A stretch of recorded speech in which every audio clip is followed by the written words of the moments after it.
বন্ধুরা, আমাদের গল্প শুরু হয় ১৬০০ সালে, যখন কিছু ব্যবসায়ী মিলে ইস্ট ইন্ডিয়া কোম্পানি গঠন করেন।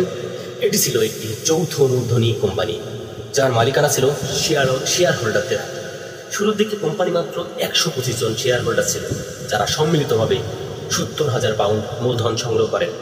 এই কোম্পানি গঠনের মূল উদ্দেশ্য ছিল দক্ষিণ পূর্ব এশিয়ার মশলা দ্বীপপুঞ্জে, বিশেষ করে যেটাকে বলা হয় স্পাইসলি আইল্যান্ড, মশলার ব্যবসা শুরু করা।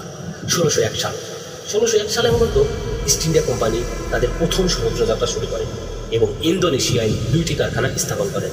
কিন্তু সেখানে স্পেনীয় এবং পর্তুগিজ ব্যবসায়ীরা আগে থেকেই উপস্থিত ছিল ব্যবসার। এছাড়া ডাচ ব্যবসায়ীরাও সম্প্রতি সেখানে বাণিজ্য শুরু করেছিল। ডাচরা ছিল তুলনামূলকভাবে বেশি ধনী ও শক্তিশালী, ফলে তারা দ্রুত সেই অঞ্চলে প্রধান শক্তি হয়ে ওঠে।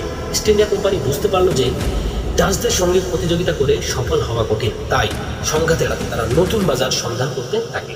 এক পর্যায়ে তারা ভারতের দিকে নজর দেয় কিন্তু ইস্ট ইন্ডিয়া কোম্পানি, কারণ সেখানে ছিল প্রচুর মশলা এবং টেক্সটাইল পণ্য পাওয়া যেত, বিশেষ করে ভারতীয় উপমহাদেশে।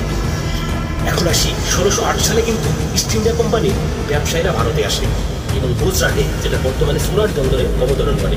সে সময় ভারতের শাসন করছিল মুঘল সাম্রাজ্য, যার ছিল ৪ মিলিয়ন সৈন্যের বিশাল সেনাবাহিনী। কোম্পানির কর্মকর্তারা বুঝতে পারলেন মুঘলদের সাথে যুদ্ধ করা সম্ভব নয়, তাই তারা বন্ধুত্বপূর্ণ সম্পর্কে গড়ে তোলার কৌশল নিল এবং বাণিজ্যের অনুমতি চাওয়ার পরিকল্পনা করল। ইস্ট ইন্ডিয়া কোম্পানির একজন প্রতিনিধি ক্যাপ্টেন উইলিয়াম হকিন্স দীর্ঘ পথ পাড়ি দিয়ে মুঘল রাজধানী আগ্রায় পৌঁছায় এবং সম্রাট জাহাঙ্গীরের সঙ্গে সাক্ষাৎ করেন। তিনি সুরাটে একটি কারখানা স্থাপনের অনুমতি চাইলে জাহাঙ্গীর তা প্রত্যাখ্যান করেন, কারণ পর্তুগিজ ব্যবসায়ীরা মুঘলদের সঙ্গে ভালো সম্পর্ক বজায় রেখেছিল। ফলে জাহাঙ্গীর তাদের প্রতিদ্বন্দ্বী ইংরেজ ব্যবসায়ীদের সাহায্য করতে রাজি হননি।